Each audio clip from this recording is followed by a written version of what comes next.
So Valentine's Day is coming up. I know that, many people are planning on going out there and dating. And, if you are single, maybe you're thinking right about now with Valentine's Day approaching, maybe I should up my dating game a little bit. And if that is the case, then I wanted to give you a quick tip. Whatever it is that you do, for the love of all things holy, please don't be boring.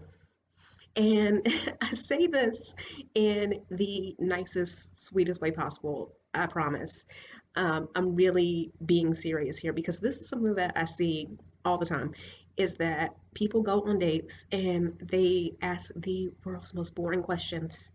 And, they go through all the routine things of what do you do for a living? What town did you grow up in? What are your parents like? And they ask all these boring questions and then they wonder why the date is boring or they wonder why they don't get asked out again on another date. And, I see this especially a lot being a woman. I see this from women because here's the thing, feminine energy is all about creativity and being relaxed and having fun. So if that is the case, your questions should be creative. They should allow you to get to know a person in a way that's fun. So think about things like this. Instead of asking someone what it is that they do for a living, how about what are you really passionate about? What is it that lights you up? What is it that you could talk about all day? And you could follow that if you want with, after they say what they're passionate about. Oh, okay, is that actually what you do for a living, or do you have dreams of doing something else? Instead of asking boring questions about, oh, what town are you originally from? You could ask, what's your favorite memory from childhood? Give the person a chance to tell a story, something that is going to put them in a good mood because people, for the most part, like thinking about their childhood, and even people who didn't have the best childhood normally have like one or two great memories that still make them feel good. You could ask questions like, if you could meet one person dead or alive, who would it be? And I know that sounds like a really hokey question, but it actually is a great one because it is a great insight into a person's personality. If they mention an author or a book character, then you know that the person is a reader. If they mention a political figure, then you have a good idea of how they feel about politics, which could be important later.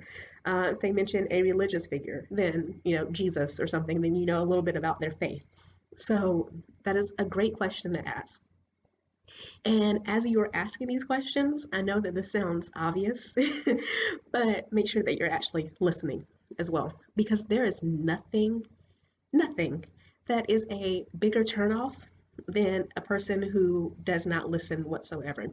And we've all met those people. Like, don't deny that you never met one of these people before. The type where you are talking to them and it doesn't matter what it is that you're talking about, they are always trying to hop in and steal the conversation. They are always trying to hop in and say whatever the heck it is that they need to say because apparently their thing is more important than what you're talking about. So you want to make sure that you are actively listening. You want to make sure that you are asking follow-up questions. If someone told you that they are the passion question, for example, someone told you that they are really, really passionate about animal rights. There's so many questions. Is that what you do for a living? Are you vegetarian? Are you vegan?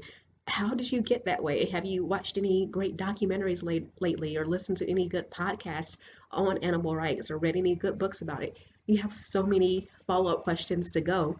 And honestly, that's going to make you a better dater because you're more relaxed. You're in a mood where you're in a position where you're kind of sitting back and listening and taking things in and receiving, which especially those of you who are watching me who are female, that receiving part is really important when it comes to feminine and masculine energy.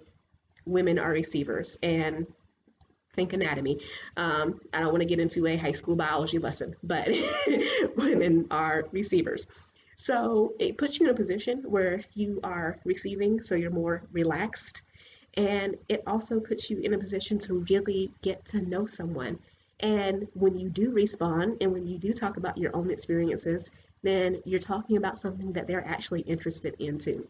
So once again, as Valentine's Day approaches and as some of you are getting out there and dating more, even those of you who are in relationships, because you've been in a relationship for a while, sometimes the conversation gets boring and you might want to start upping your conversation game. So, as we are getting into that day and just as you're improving yourself the rest of the year, because 2020 is still young, whatever you do, for the love of all things holy, just please don't be boring.